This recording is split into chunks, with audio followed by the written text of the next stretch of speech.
Всем привет! Сегодня поговорим о такой проблеме, как скрип и потрескивание двери на Ладе Гранте, Ладе Калине.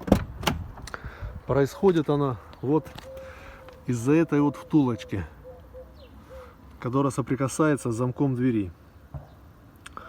Если ее заменить или перевернуть, как это сделал я, видите, у меня две полосочки, то треск пропадает ненадолго.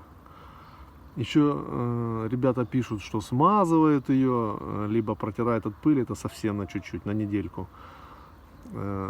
Можно купить силиконовые втулки,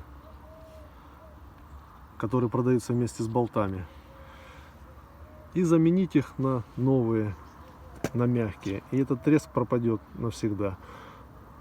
Вот этот болтик откручиваем звездочкой и меняем. Так что, если поменяете, скрип пропадет, будет пушка, а не машина. Все, всем пока, меняйте. Я втулочки заказал. Как придут, поставлю, отчитаюсь. Удачи!